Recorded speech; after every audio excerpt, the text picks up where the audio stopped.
to run a phishing engagement, and probably to run any engagement. So this really should be simple, right? Phishing is actually, from a technical perspective, one of the easiest things to do in what InGuardians does, what we do at this conference in terms of penetration testing and red teaming and all the different kinds of security things. It should be really easy. You make a crafty email that doesn't involve any Nigerian princes that tries to get someone to go to a website. You build a one-form website to, say maybe collect credentials or give somebody malware to put on their computer. You get your client or your boss to approve of that website and that email. You send the email to as many people as you can. You watch the passwords fly in. And sometimes you get lucky, and it really is this easy. You can expect about somewhere between 10 and 40% of the people that you send a good email to give you their password. And I gotta say, it's a wonderful feeling just watching the passwords kind of fly in at first and then trickle in over time, and you're like, this is great. Why have I spent all this time on vulnerability research and all this? I can just get access.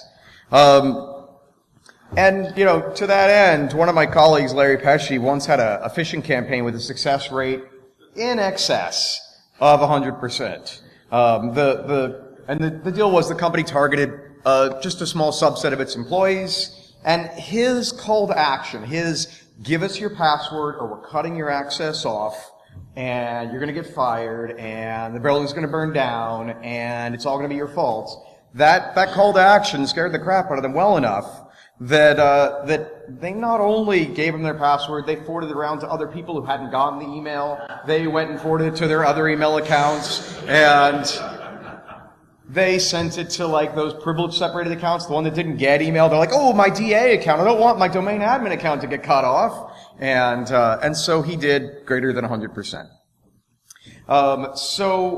So I'm going to talk about kind of why we phish, and then I'm going to tell you about how all the ways it's gone wrong for us, or for people we know. Yeah, I'd like to save face and say, none of this happened at my own company. This is all stuff that happened somewhere else. So, why do you phish in the first place? The phishing engagement should make it so that everybody individually gets better at spotting a phishing email and not getting, so that they don't get tricked by it. It should increase every person individually's resilience, but as you're going to find out later in this talk, it should also make the whole organization better at figuring out what's going on and communicating it to everybody else, and very, very quickly, as a group, detecting you and causing you to fail. So the cool thing is, after you do this a couple times, the employees of a company tend to get better, and they'll report at higher percentages, and we'll talk about that. So if phishing's this simple, and if it's really obvious why we should do it, then why am I giving a talk? I did want to speak at Derbycon, but there was more than that. And this talk is one that honestly we give inside our own company, so that we kind of keep passing on this kind of knowledge that we've gained, so we don't make quite the same mistakes. So most people's first few attempts, they don't go this well. And here's how it went. I'm one of the owners over at InGuardians, and I would watch person after person get assigned to a phishing engagement and get so frustrated with what the clients were asking for, how the clients were getting in their way, or how it was taking longer than it should. And that frustration, after a while, you're like, okay, we've got to figure out what we can do so that we're not frustrated in our jobs, so that we're feeling great about what we did. We're feeling great about it, we're having great success, and we're enjoying our work. So the rest of this talk is basically looking at frustrating situations we've had and try to teach you how to avoid them entirely and achieve greater success. So here's our quick summary. One of the things I want to say is this isn't really strictly about red team phishing. We do that too, and you don't tend to run into these challenges quite so much because it's a different beast, and I'll talk about that here and there. So 12 stories of failure with our specific solutions, and you're going to see me get into some themes. And it's basically that if you're setting up any professional phishing campaign, you're going to end up in communication, you're going to end up collaborating, and you're going to end up negotiating. And the more you do those three things, the better your gig goes. Actually, it turns out this is really useful for all the kinds of engagements we do in our work. And if you're not like me and you're not a consultant, you're going to find that it's the exact same way for you with this stuff. It's going to be, well, it turns out your client is basically your boss or your organization. Your client is the people you're trying to help. Your client contact is basically your boss, whoever owns this project above you. I'm going to talk about these three things: collaboration, communication, and negotiation a bunch as we go through. One of the themes I want you to get from this is that anything in life that involves more than one person, any conversation, not even spoken, but anything in life that involves more than one person involves negotiation. It's often not negotiation you're even conscious to, but I'm basically in one right now with all of you, right? I'm asking you to stay. I'm making a bid, not just for you to stay in the room, but I'm making a bid for your attention. And that's the negotiation that's happening here. We'll come back to that theme. So, I do want to say real quick that this talk is basically about penetration testing phishing. The phishing engagements in this are trying to hit the entire organization. We're trying to find out how every single person or as many people as possible responds. We can tell you about the organization as a whole. We're trying to measure something, and we're trying to make you better, and we're trying to make everybody better at resisting. So that's what we call a penetration test phish. In a red team situation, and you'll notice all the InGuardians folks around the conference, now that I've pointed it out to you, you're going to see all of these big logos. We also do red teaming work, and in the red teaming work, you're looking for a much smaller target pool. You're going to send 1 or 2 emails, maybe 10 at the most, but you're sending as few phishing emails as it takes to get access. You're going to manually determine who it is that you're going to be targeting. You're going to be using some of the open source reconnaissance tools out there. It might be as simple as LinkedIn or Connect.com or looking at the company's website. And you end up being really, really targeted. You're focused on a role. You're going to be you've got a Word macro to deliver. You're going to be sending it to someone in HR who looks at resumes all the time and is quite used to opening every Word document they're sent. Okay, let's go 12 stories. Let's see. I'm going to keep saying, you're going to hear me say org, you're going to hear me say client, you're going to hear me say target. All three of these are synonymous. So my perspective is, I've spent more than 13 or 14 years as a consultant outside of an organization. If you're inside of an organization, you work for that organization, they're your client. I think we talked about that a little bit already. So, let's get right into it. Story number 1, schedule fail. In our work, when we're an outside party, schedule's really important. It's important to us to show that we can deliver on time. It's important to us to make the economics work, like, hey, I've got something to do, like this week I'm going to be phishing you. Next week I'll be writing a report. The week after that, I'm on to another task. If I haven't finished writing the report, if I ran late anywhere in there, I'm working nights. I don't want to do that. So, schedule's really important to us. Here's what more than one of our early phishing engagements would look like. So Monday, we go to the client, we give them 3 scenarios, 3 scams to choose from, right? 3 of the Nigerian prince or the, hey, we need to reset your password, please type it in here, and so on, these pretexts. So we give them 3 scenarios, they choose one. So we spend Tuesday, we're building the pretext, we send emails and landing page screenshots to the client.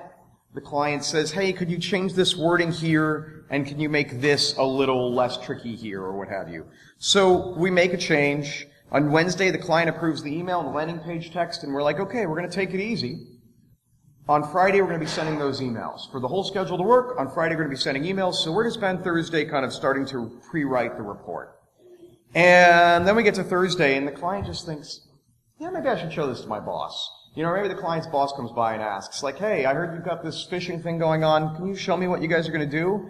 And he's like, oh, I totally forgot to show it to you. Here it is. And the boss says, no! Right?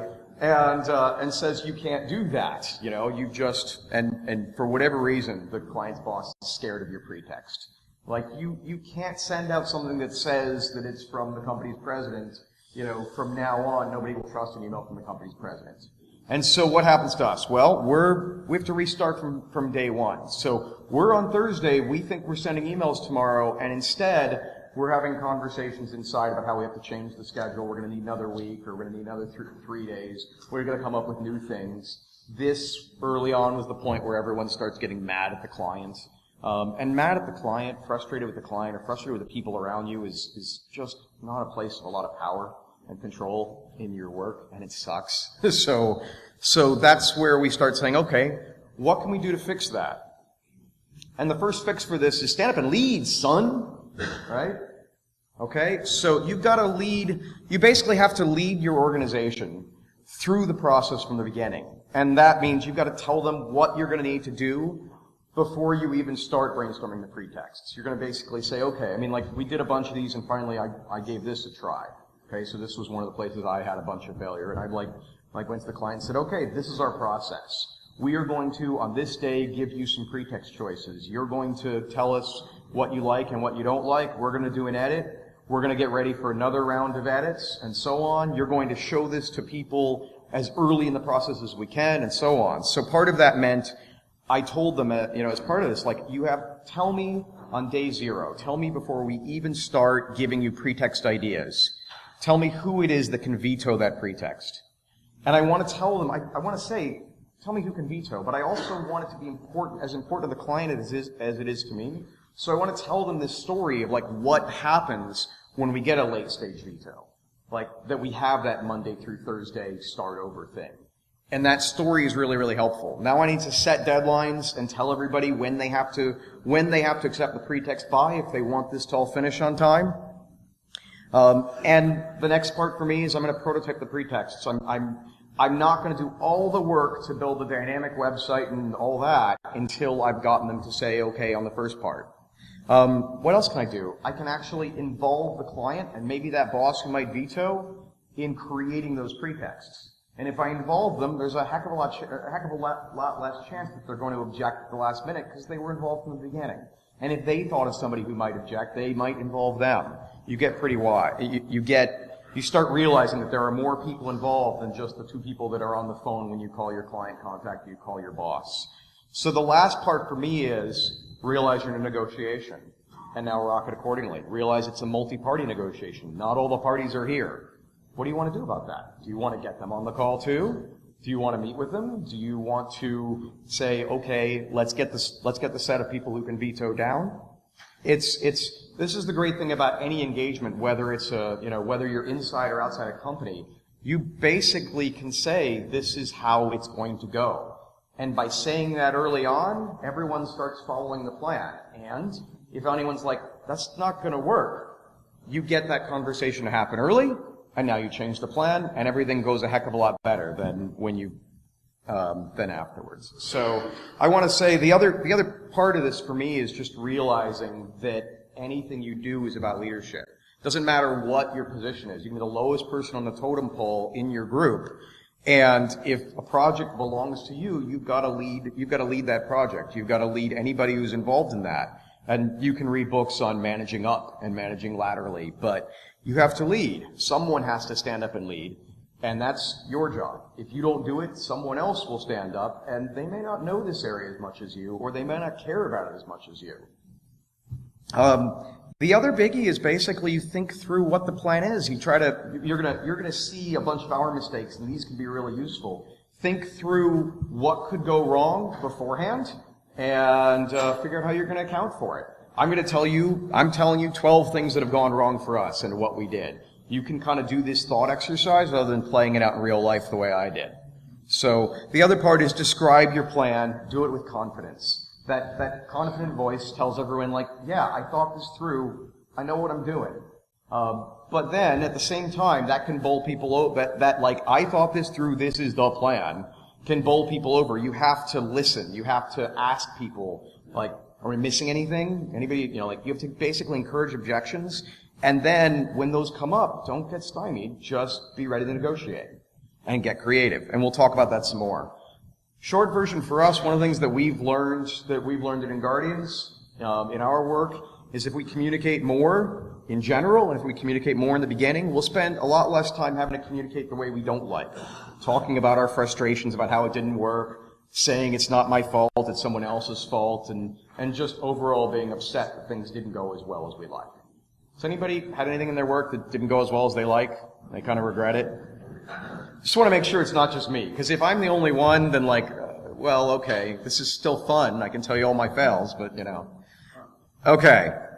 So, story 2. You spend a whole bunch of time making your laptop fall off the podium. So you spend a whole bunch of time developing that prototype, that pretext email on the landing page, and you send all the emails, and they all get stuck in the spam filters. Nobody gets them, and it's too late to do anything about it. And this sucks. So maybe the spam filters trigger because your domain's too new. Maybe they trigger because you've got, broken configurations on SPF or DKIM or the, general MTA, so things just look fishy in the same way that they look fishy when spammers send us stuff. So the tough part is, again, schedule fail. Back to the drawing board. Your schedule suffers. Your client's annoyed or your boss is annoyed. You're kind of frustrated, and you kind of lost a little bit of credibility. Okay, so what do you do for this? There are technical fixes. So on the technical side, SPF, DKIM, MTA, think through like, wait a second, is this box got IPv6 on? If it does, make sure that your SPF record has the IPv6, right? That's the technical part. The human part's a lot more powerful here, and that is you talk to your client and you say, listen, we're not testing the anti-spam or anti-malware or anti-phishing. We're not testing the technical controls here. Let's talk about what the goal of the work is. And honestly, anytime you're negotiating, you're basically saying, like, what's our overall goal and how do we best achieve it? So our overall goal is to get an email in everybody's hands and figure out whether they get fooled by it. And afterwards, to learn from that and make it so that they get fooled by these things less. So how about if we just get whitelisted in the spam filters? And that's basically what we do every time. Whitelist us in the spam filters. If you want to know what would get through, we can do something about that later on. What's the other part of this? Think about what could go wrong. Hey, if they're going to put whitelisting in place, you got to make sure the whitelisting actually did get put in place. So leave time in your schedule for it to take a little while. Leave time on your schedule to test, and make sure in that, when you stand up and lead and say what the plan is, make sure the plan involves them setting it up, them telling you what it is, and you testing externally before you send all the mails. Because we've had that, where they're like, you're whitelisted, and you send all the emails through, and they all get flagged, and now the spam filters are trained on those. And you're like, what happened? They're like, oh, the whitelist wasn't in place yet. Sorry, we didn't realize. You're like, sorry. So you get a better plan. Okay, so story 3. I use all the best tools. I use Maltego. I've learned everything about OSINT. I'm looking for email addresses, and at the end of the day, I only get 15 email addresses that actually work. But my goal is to test the organization as a whole, and I'm going to need a heck of a lot more email addresses than 15. Right? I need all of them, or at least need enough that I'm going to be able to take a real measurement.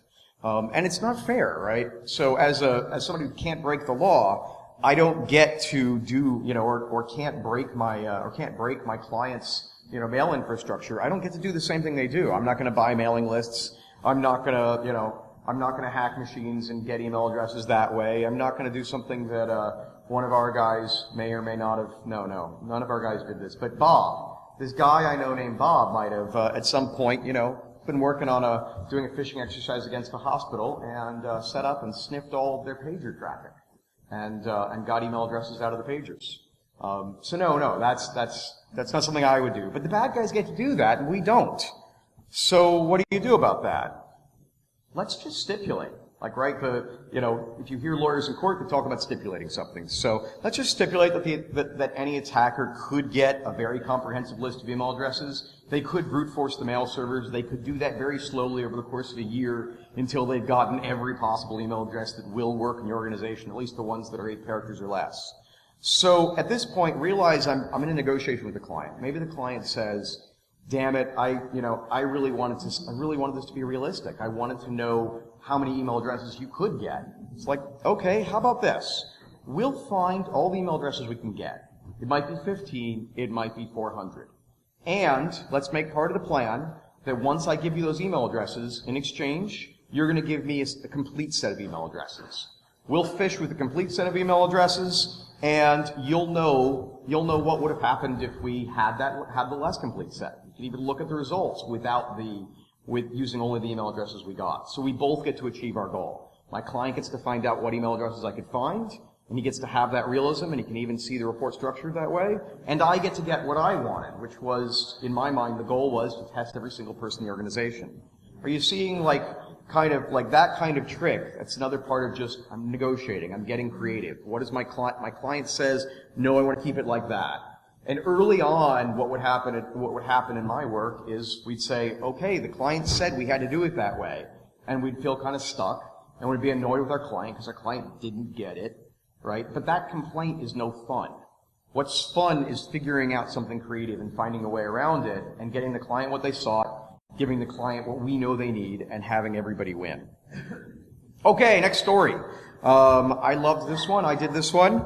The email says that it's from Dave Kennedy at our client organization. And so the email says, this is the IT director, Dave Kennedy. I need you all to send me your password. Please click this link and give me your password. What happened? Well, my target organization, they sit in a really big one-story floor plan. I visited later and found out that's how the seating worked. I didn't know that's how it worked, but until we got to our next task, an internal assessment, I didn't realize they were all on one floor. It's like a big aircraft hangar of desks. It was kind of ugly and awful, but it did have one advantage, and that was that everybody could basically see Dave, or they could see somebody who could see Dave, and people started walking over until Dave basically, pulled out the Walmart mic and said, "Shh, this is Dave. That email's not for me. Don't give me your password. The jig is up." Okay. See, this is why I dance instead of joke. You don't laugh. So anyway, this all goes badly. Your success rate plummets. So what was the fix for this? Okay, well, from now on we find out, we learn a little bit more about where everybody sits.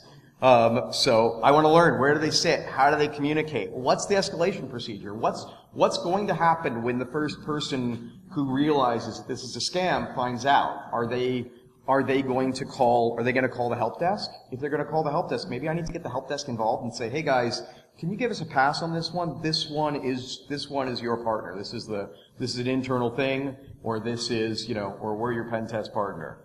I want to make another part of that though is, can I get more people involved in brainstorming the pretext? Can I have better communication? So I'm going to have my boss or my clients and maybe one level of management above them involved in creating that pretext. And when they go and check that pretext, I'm going to say, "Hey, go check that, go discuss this with HR, go discuss it with legal, go discuss with compliance. Let's figure out who could object or who could be part of the alert chain." So, next fail. My client says, "Hey, I want you to send these emails nice and slow because I want you to avoid detection." So you're like, "Okay, yeah, we'll send one every 5 minutes." And by the time you've sent out 10, almost an hour has gone by. Someone's alerted the security folks or the help desk or whatever. They send out a mass email. The whole organization has caught you. The jig is up. Oh, shit.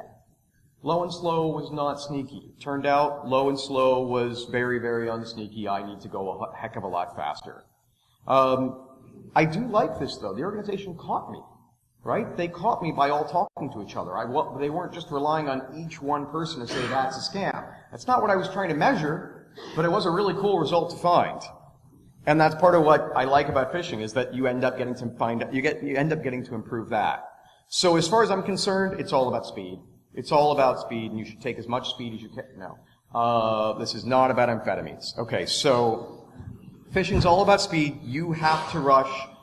Take whatever legal amphetamines you have to do so. I'll just go for coffee. You're racing their ability to catch you as a group, to communicate and collaborate. So realize the communication and collaboration in this talk is happening on all sides. Make sure that your email gives such a short deadline that people are rushing, that they're not getting a chance to think and say, "Wait, why would Dave need my password? Just reset it, can't he?" Or whatever. Don't give them time to talk. Get the emails out as fast as you can. Okay.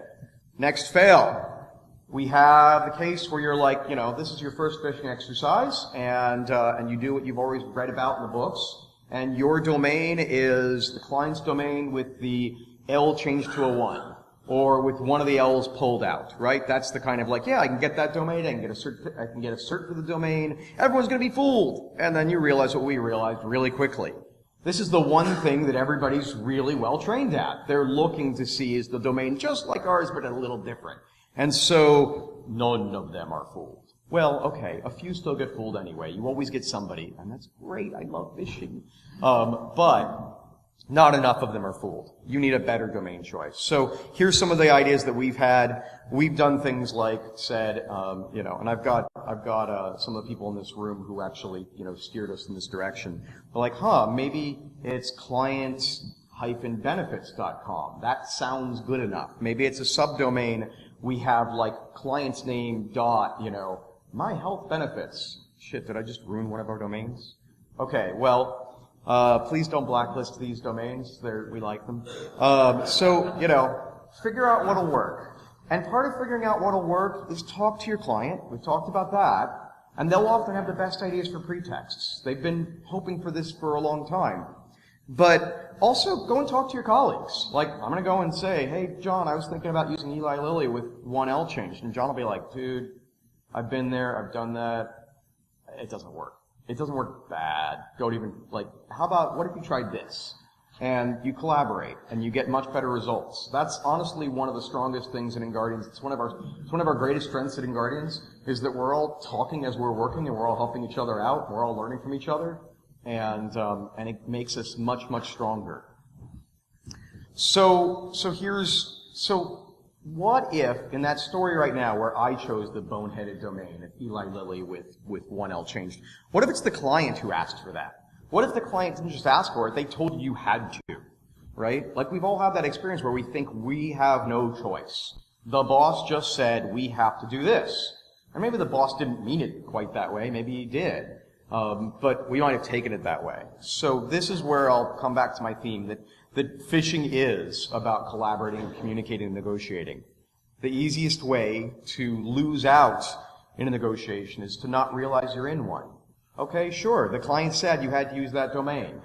Can you talk and say that I'm really worried that might not work? Can you kind of reveal your own concerns and do it in a way that your client can get with, can empathize with? I'm really worried that that's not going to work, and I'm going to give you a false sense of security, or, I'm going to get laughed at, you're going to get laughed at, people aren't going to think that we did a good job. And if they still don't see it, say, okay, I tell you what, can we just get a couple more people from, can we get a couple of more of your peers, or your boss's boss in on this conversation so we can just check this out. And let somebody else say it's a brain dead idea. Okay. Next story, broken grammar.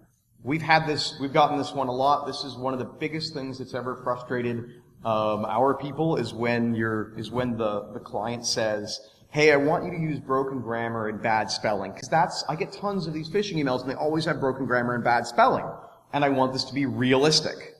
Okay, if you go with it, you're going to be, your success rate's going to plummet. You're going to feel frustrated because you know that it wasn't realistic. The problem at the end of that is that your client has basically given his company a false sense of security. And you did it because you felt like you had to. Okay, so your client was in a negotiation. You were in a negotiation with your client. You didn't realize you were in a negotiation. Your client won the negotiation, and by winning it, really, he lost. So this is my, first rule of negotiation. If anybody loses, everybody loses. This is similar to the play or movie Chicago, right? If mama ain't happy, ain't nobody happy. My corollary to that's one Ed Scotus taught me. My corollary to that is if anybody ain't happy, ain't nobody happy. We all know this from our families, right? You can't have anybody unhappy in your family without everybody basically being like, oh, shit. At least not for any length of time. So what do? You get creative. You tell your client like how the broken grammar is going to is not going to harden them against phishers who do write well. If they don't believe you, if it's about realism for them, maybe you go and find a phishing email that you've received that had good grammar and good spelling. It was pretty darn convincing. Maybe even you ask the client, have you ever gotten fooled by one? He's like, oh yeah, that did happen to me once. Like, okay, you remember that one? That's what we're aiming for. And now you've got somebody on board with you. Now, if you're still stuck, okay, again, realize you're negotiating. It's not just that one person's idea has to win. Can you find something where we both win? So you could say, I tell you what, I'll do one round of phishing, maybe against half the organization, that has broken grammar, and one round that has not broken grammar. And we'll get to see, we'll get to see the difference, and we'll both get the data that we were looking for. Okay. So, I'm gonna keep checking my time. Okay, good. So the story 8, and this one may or may not have happened recently. It was kind of fun. The client comes to us. We hate when this happens. The client comes to us and says, listen, only me and my boss know that this is happening at all. We've never told anybody that we're planning to fish. We're just fishing ourselves. Okay? And whenever anybody says that, I'm like, no.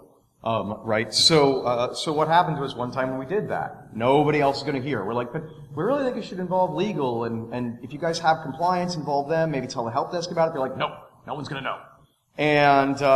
And so we said, okay, fine. We sent out the phishing emails, and the client called in for guard, and an investigation got opened, and a whole bunch of us got egg on our face. This has happened with other organizations besides InfraGard, but I'm not going to go into that. So, what do you do to avoid this situation, right? First, you have to lead. You have to basically be very, very confident. You have to know that you're the one that's got the experience, or you're the one that cares about this the most, or what have you, but you have to stand up and lead, and you have to say, just honestly, it's part of my checklist. As I'm taking the client through what we're going to do, it's like, and here's the stage where you tell HR, legal, and so on about the test. And I make brainstorming who those people are part of setting up for this. The other thing I do is I tell stories. Humans, we're optimized for stories. It turns out that if I tell you a story with 20 plot elements, you can repeat them back to me in order. And you can pass that along, and it'll still come out in order. Our brains, for one reason or another, evolved for stories. You can't do the same thing necessarily with a 20-digit number. Okay, he can, but the rest of us probably can't. Okay, at least I can't. I don't know about the rest of you. Okay, so what are the other parts? You have to know the client, know the target, right? Know your target is the way the military talks about this. Look at what are the escalation paths, and where do I want to set my breakpoints. So if it's going to go to help desk, and I don't want to clue them in, but help desk is going to go to security next, cool, let's make sure security's part of this. Okay, next story. The client calls you hourly for results. The phishing exercise is going on for 2 days, and every hour on the hour you get another call from the client, and it's driving you nuts. I kind of like that many calls from people. I'm really social, but let's just assume you're introverted. So what do? This is where you manage expectations. This is, you keep that level of effort under control. This is part of you have to lead. You say early on, when we start the phishing, I'm going to call you every 15 minutes for the first hour. After that, we're going to talk twice that day. We're going to talk twice the next day. And if the client's like, I really wish, at that point, like, you're going to say it strongly. And now you can't shut down the conversation. You got to basically figure out how that felt to the other person. And say, okay, how did that feel? And they're like, that sounds good, but at the beginning, I really wish, like, you could give me those, instead of every 15 minutes, how about hourly for the first 4 hours? And you're like, same amount of communication, that's what works better for you? I can deal with that, that sounds great. And so you basically have to lead, and then you have to listen. Okay, so, story 10. We're at 10 out of 12. I like the way this is going. So your campaign is successful. You got tons of passwords. You rocked it. I wonder if I got that on the camera. I wasn't looking for it, but that would be awesome. Can I fake it? Can I fake that one? Will you get that again? You rocked it. Will you send that to me? I'm negotiating. He's not even using words, but I'm watching his face and I'm watching his actions. It's going to work out better. I mean, maybe he's like, no, I'm not going to frickin' send that to you, or I'm not going to take that picture. But if I didn't ask, I don't get to find out if that's a possibility. And that's really good for getting cool pictures at conferences. It's also really cool for making your professional life and your personal life work. So, in this situation, your campaign's successful, but your client doesn't feel like you communicated enough. They didn't, Ed Scotus used to say this as, they didn't feel the love. You gotta make them feel loved. So, maybe they thought you didn't care, or maybe it was worse than that. Maybe because you weren't communicating very much with them, when something bad happened, when management freaked out, or when employees went nuts, they didn't feel like they could call you and ask for help. Or they didn't call you and ask for help because they didn't feel like, there just wasn't that much communication going on. And so then things go badly, the organization isn't going to fish again for years, and you could have done something about that, but you could only do something about that if you were in conversation with them, if you kind of built up that rapport, that conversation, that trust, that when something went bad, your client, instead of being mad at you, comes to you and says, hey, this is what's going on, and you're like, oh, hey, we've dealt with this before. I would do this. Okay, so success and a happy client, here's how we do that. Remember, most of all, like empathy, remember that your security people over there at the client, they've been rooting for this for a long time. They've been wanting an exercise like this for a long time before they got it. Another part is make them feel loved. Give them stats really often during the first day. Have that conversation about how often you're going to. Here's another one, and I've talked about this a little bit. Communicate more. Yeah, we all know we should communicate more. But we also want to know how much and how. And the cool thing is you can ask. I can ask my client, what do you want in terms of communication? I was thinking this, and they can be like, well, that sounds kind of good, but that would be annoying. What if you did this? This is the cool thing about life, is that we all train each other, and I've heard this in the last, the InGuardians folks have been here for a few days before the conference. We've all been talking, and I realized, God, we all train each other on how we want to be communicated with. How often, what we want that to look like. Hey, would you text me before you call me is one, but another one is if you want something from me, yelling at me is not going to help. Could you instead tell me what's important to you, or whatever? So these are the people who train me. And if you think in your own life, you've got these people too. These are my family at home. These are my family at work. They're the ones who tell me each day what they'd like and how this is going to land better. And hopefully after this talk, some of you will come and talk to me, and you'll train me and tell me how you'd like to hear this kind of material at a conference. I know a bunch of you who like it well. I hope the ones who don't like it well too. Okay, time check. We're doing good. So, story 11, reinventing the wheel. This is something we did. The first 4 phishing engagements InGuardians did. Every single built their own phishing infrastructure from scratch. And they generally built something that would last only for that one engagement and never again. Which meant that we were spending more time than we needed to, and we weren't getting craftier. We weren't getting better. So we're kind of we're not getting better, we're just basically building and rebuilding and reinventing the wheel over and over again. So for us, we think either find a good tool, Phishing Frenzy is one of our favorites, or develop your own, and then teach everybody how to use it.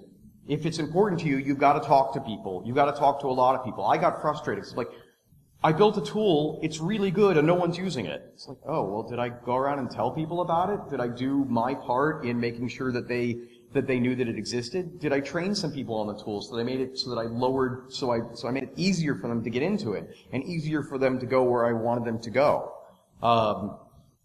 Every phishing test should make you better at phishing. So get better or stagnate. This is true, again, for everything in your work life.